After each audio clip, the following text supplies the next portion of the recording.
Great to see you again and welcome back, everyone. I'm Vladislav Novikov, and today I'm joined by Andrij Dobriansky, Director of Communication at the Ukrainian Congress Committee of America. Andrij, really glad to have you with us again. Thank you for having me on, and there's a lot of news to go through. Oh yeah, it's true. So, the US just reported a surprise jump in inflation, 2.7% in June, higher than analysts expected and clearly linked to Trump's policies. Are Americans starting to feel this on the ground? Well, definitely the price increase has been reflected on the ground. It's really the consumer price index, the sampling of prices in grocery stores across the United States, consumer goods, and we can definitely feel that these are going up, specifically based on the tariffs that target items like aluminum, steel, copper. All of these things are rising in end products. But then, of course, we import a lot of organic goods as well. Just yesterday, we had an announcement that Mexican tomatoes would be tariffed at a 50% rate. Almost all of our coffee, except for the beans in Hawaii, is grown outside of the United States. And as anybody knows, a good American, we live on our coffee. So this is definitely increasing prices and being reflected on everybody's daily budget. But how long are Americans willing to put up with Trump's policy and keep paying for them out of their own pocket? Right now, President Trump is still in control, still very much holds a lot of influence on his own party. This can be seen in the influence of the tariffs, the fact that the Republican Party voted almost unanimously to pass his budget, which increased the deficit by $3.8 trillion, the largest such increase in decades. We also saw just very recently the scandal about the former financier Jeffrey Epstein, and over the course of 48 hours, many of the most loudest bloggers online have all changed their mind and said that they will listen to President Trump and trust him and won't raise the issue again. So there's an enormous amount of influence being wielded by the White House right now, not just against members of Congress and the Senate, but also amongst Republican activists that is controlling the narrative and allowing President Trump, for now, to do what he wants without a lot of political blowback. So, okay, let's talk about China. China just promised to step up support for Russia, responding to Trump's there of 100% tariff on Moscow trading partners, including Beijing. If Putin doesn't sign a peace deal with 50 days, would you call this a strong pushback from China?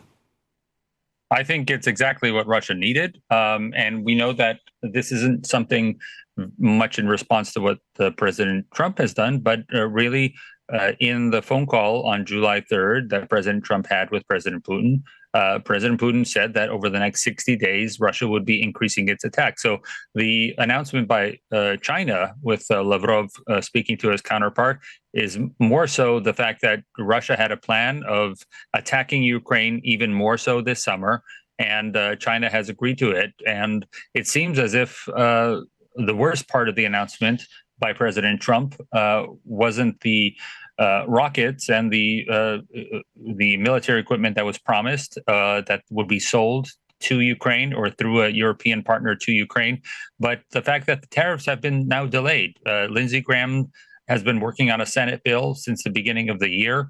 There are 87 co-sponsors of it. And just 2 days ago, we were talking about when the first votes would be taken on that bill, possibly even this week. But also in the course of the 24 hours, President Trump has told the Senate that bill will not move forward. And we will wait 50 days until any additional pressure happens on Russia. Of course, this coincides with the 60 days that Putin promised of even more terror against Ukraine. Welcome back to this in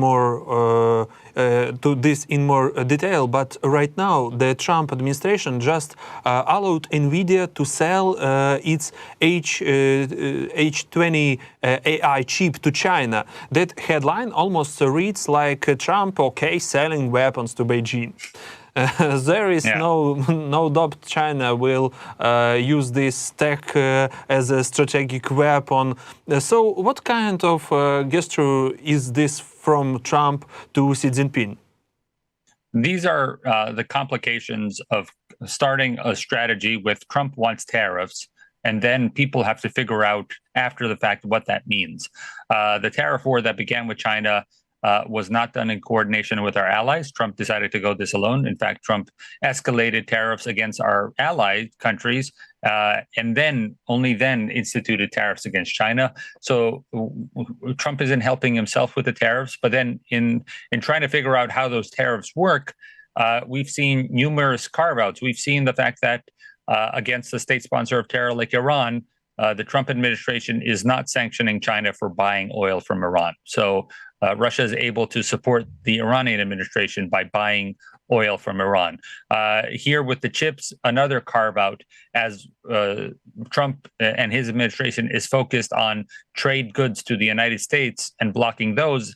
The dumping of Chinese equipment in the United States, as opposed to preventing, out of a need for national security, the kind of chips that you said are now being allowed to be exported into China. So it seems that it's all backward. You would focus on what you want to stop, and then you would figure out ways of doing that, whether it's tariffs, sanctions, etc.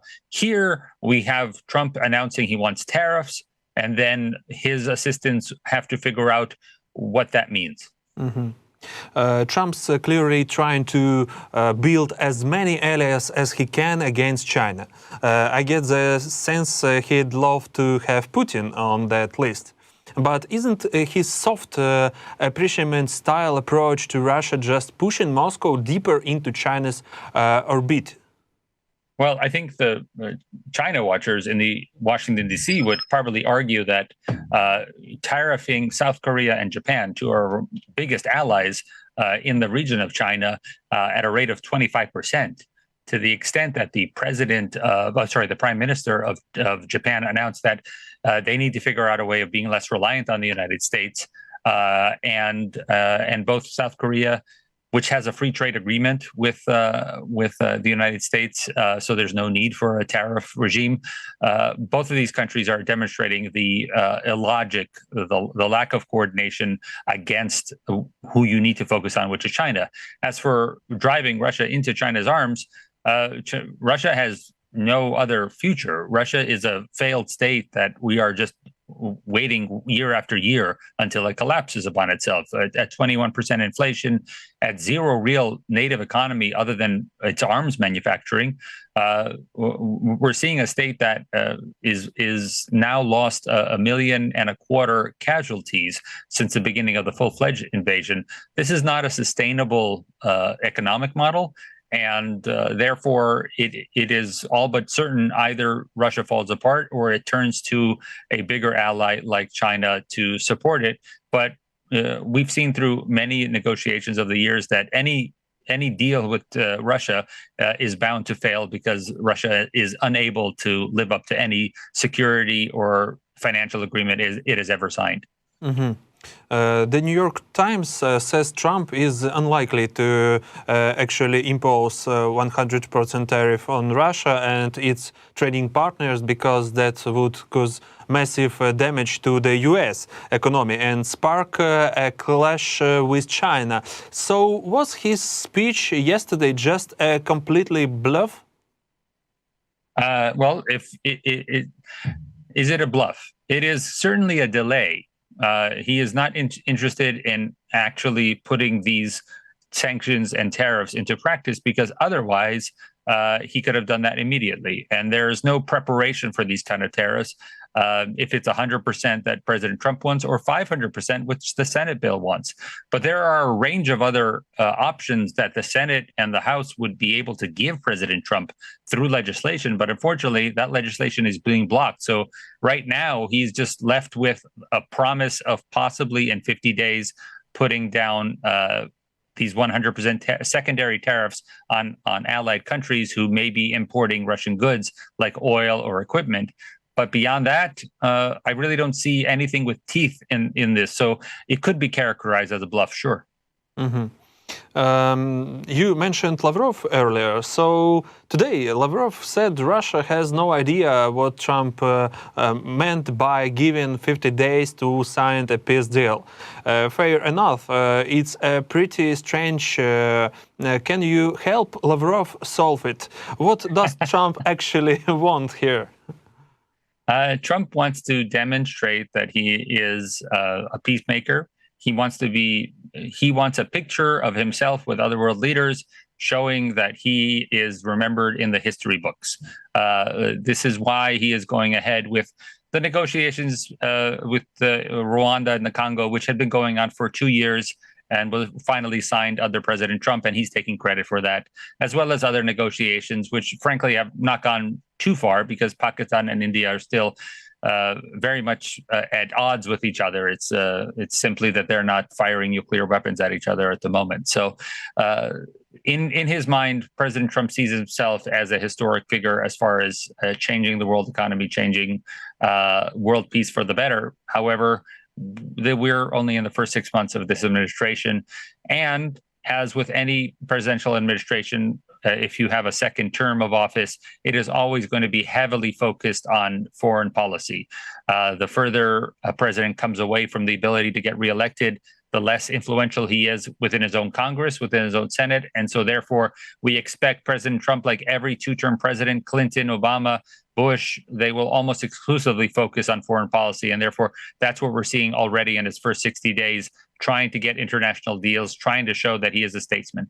Here in Ukraine, many see this 50 days as a gift to Putin, the exact window he needs to warp up his summer offensive.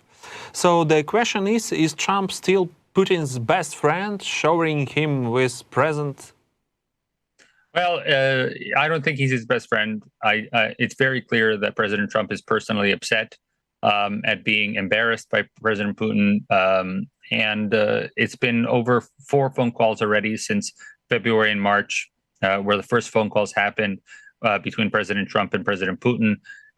During none of these interactions has President Putin even hinted that he's ready for a ceasefire, which is something that President Trump promised in 24 hours. And therefore, President Trump is in a bind. What he promised to America, what he promised to the world, isn't happening because he's dealing with a dictator who cannot be pressured, who cannot be influenced. And this is what Ukrainians and Ukraine supporters have been saying for years now, which is this is an evil, and we need to defeat this evil. Otherwise, it will keep on attacking other countries. Interesting news. The Times report that Melania Trump has become an unexpected ally of Zelensky inside the White House. So is Melania now Zelensky's best friend? I know the memes have been really going around since President Trump mentioned Melania in his speech with Mark Rutte yesterday. I think, I look back to Dr. Jill Biden, the former First Lady, who walked over into Ukraine, walked to that school in the Uzhhorod Rayon, which I know. And for a year after that, I would turn to congressmen and say, listen, if Dr. Jill Biden can go to Ukraine, why can't you go? Why can't you visit and see for yourself what's happening?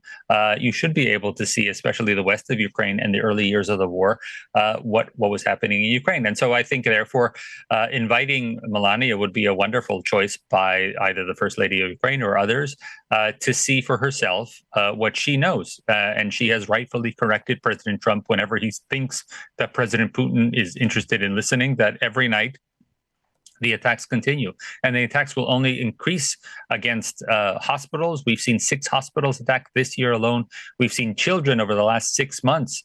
In the last 3 months, 40% more children have died in Ukraine as related to the increase of drones and glide bombs against Ukraine. These are things that we have heard that Melania has expressed to President Trump, and she should come visit and probably shame the rest of the cabinet that President Trump's cabinet seems to be afraid to visit Ukraine. Okay, by the way, today the White House said that Trump didn't urge strike on Moscow or St. Petersburg in his call with Zelensky, despite what the Financial Times reported. Were you surprised by that article too? For me, the surprise was that President Trump was feeling very confident after the attack on Fordo, the attack on Iran, showing himself as a decision maker and pushing Iran back to the negotiation table, which they had refused. Everybody was expecting something much more substantive at yesterday's announcement with Mark Rutte. What we instead got were promises of weapons, not immediate deliveries, an immediate delivery of the weapons that were stopped. Sure, that those weapons that were on trucks ready to go to Ukraine, those can happen immediately. But the sale of weapons will now involve a third country which now has to appropriate money within its own parliament to purchase weapons for Ukraine, and then those weapons will be transferred to that country, and then that country will transfer those weapons to Ukraine. This is more bureaucracy for weapons, so it's not streamlining anything. And of course, we haven't had any of those weapons. We haven't had any money sent to the United States for these weapons yet. So in everything, it seems to be a big delay. And we know that President Putin is adamant that he plans to attack Ukraine on a consistent rate over the next 60 days. So the sooner we work, the better it is for Ukraine and the West. But that's not where we are right now.